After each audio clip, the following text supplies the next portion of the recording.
Um dos elogios mais comuns que eu ouço sobre uma série, filme, livro ou anime é que a história é surpreendente. No entanto, muitas das vezes essa característica pode acabar prejudicando a narrativa. Frequentemente as pessoas reclamam de histórias que são previsíveis, e é verdade que uma história pode ser sim criticada por sua previsibilidade, mas não deve ser o único motivo para as críticas. O problema surge quando, além de ser previsível, a história se alonga demais tentando transformar uma solução óbvia em um plot twist. Ou quando recorre ao caminho mais fácil, utilizando um Deus Ex Machina para salvar o protagonista de uma situação em que é claro que ele não morreria. Pois bem, é a mesma coisa que acontece no Ichigo contra o Kyoha. O Kyoha era extremamente superior a Ichigo e Ichigo não tinha absolutamente nenhuma forma de vencer ele, sequer utilizando 50% do seu poder. Por isso a história criou um Deus Ex Machina para fazer com que Ichigo não saísse morto naquela situação. Era o mais previsível e o mais sem graça que poderia acontecer. Ser previsível não é necessariamente algo digno de crítica, desde que a solução encontrada seja bem construída dentro do contexto da história, faça sentido, não quebre as regras estabelecidas e seja uma conclusão racional. A consistência se torna algo muito importante. É muito mais universal do que a própria imprevisibilidade. Um bom exemplo disso é a revelação dos titãs Fêmea, Colossal e Blindado em Attack on Titan. Embora muitas pessoas tenham achado essa reviravolta inesperada na época, eu, mesmo sem ter visto os spoilers, não fiquei surpreso, pois a possibilidade de um humano se transformar em titã já havia sido apresentada no Eren. Eu não estou dizendo que esse plot twist foi ruim, mas é apenas destacando que a imprevisibilidade é algo bastante subjetivo e varia de pessoa para pessoa. Imprevisibilidade por si só não é necessariamente um ponto positivo. Na verdade, pode destruir tanto quanto pode elevar uma obra, dependendo da forma como ela é feita. O que torna uma surpresa genial é a capacidade de construí-la ao longo da narrativa de uma maneira sutil e coerente, sem que os leitores percebam, mas mantendo-se totalmente consistente ao que foi apresentado antes. Por outro lado, quando você busca ser imprevisível apenas para gerar surpresa, mesmo que você consiga, não é um mérito seu. Personagens que voltam da morte sem explicação ou que mudam de personalidade de forma abrupta são exemplos de decisões que, embora inesperadas, não são necessariamente boas. É como elogiar alguém por colocar a coisa mais aleatória que vem à sua mente. Qualquer escritor pode fazer isso, mas isso não vai significar que uma história vai ser boa. Imagine se a grande guerra ninja de Naruto terminasse com a Tenten surgindo do nada e selando Madara em um pergaminho quando este estava prestes a ser revivido pelo Hinetensei do Obito. Ou se em Bleach o Aizen estava prestes a se fundir com o Hogyoko, acabasse sendo derrotado pelo Omaheda, um personagem completamente aleatório e subestimado que o Aizen nem levou em consideração para seu plano. Esses eventos seriam aleatórios, mas tecnicamente, apesar de possíveis dentro da narrativa, mesmo que fossem justificáveis, não significariam que seriam boas decisões para a obra. Construir toda a narrativa em torno de um grande vilão apenas para matá-lo de forma anticlimática é uma das piores escolhas que um autor pode fazer.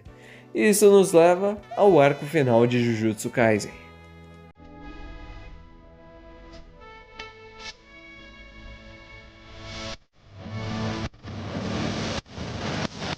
Atualmente faltam 5 capítulos para a finalização de Jujutsu e ao menos que tenha um cliffhanger com o retorno do Kenjaku para uma futura sequela, ele não vai voltar. E esse é o pior erro já cometido em Jujutsu Kaisen.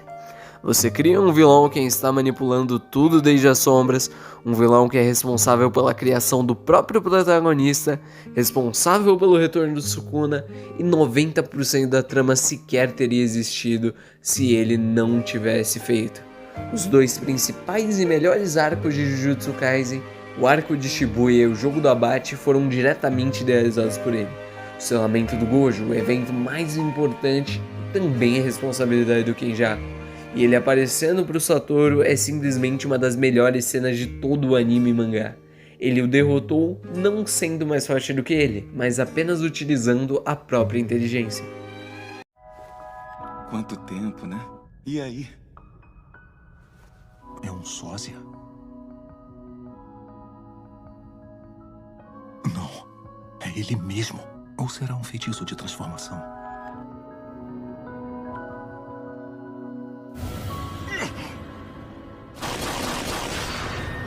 sem devaneios no meio da batalha.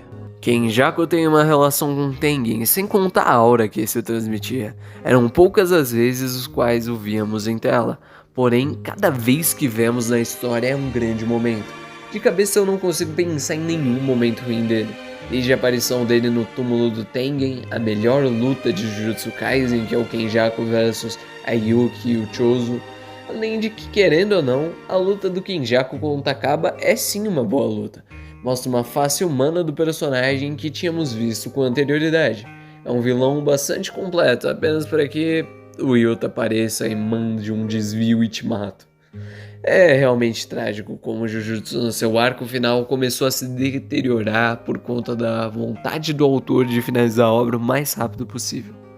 Não vimos nada dos 1000 anos do Kenjaku, não vemos um flashback, não vemos nada sobre como ele conheceu o Sukuna, não tem absolutamente nada. E muito provavelmente vai terminar assim apenas para que no futuro vejamos 500 spin-offs para ganhar dinheiro. Todos queriam ver uma revanche do Kenjaku no corpo do Geto contra o Yuta, mas não aconteceu.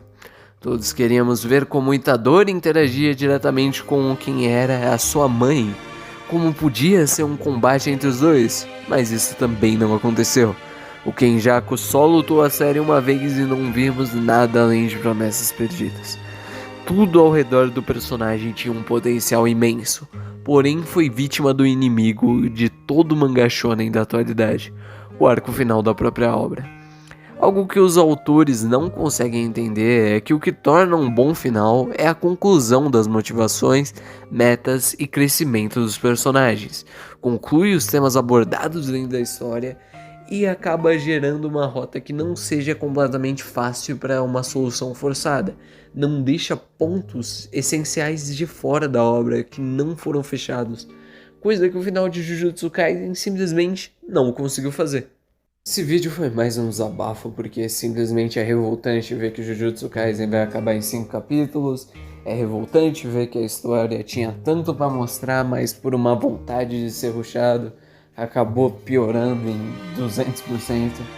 É uma pena. Aparentemente o pico da obra vai ficar realmente no arco de Shibuya e posteriormente na morte do Gojo.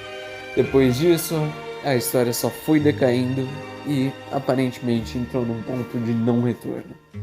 É uma pena, Jujutsu Kaisen era um dos meus animes e mangás favoritos, mas nós teremos que ver o que vai acontecer nos últimos capítulos. Bem, se você gostou, você deixa o seu like, comenta e me diz o que você achou do novo estilo de thumb. Talvez eu acabe mudando no futuro caso eu veja que não dê muito certo, mas enfim. Eu agradeço pela sua vida até agora e até um próximo vídeo.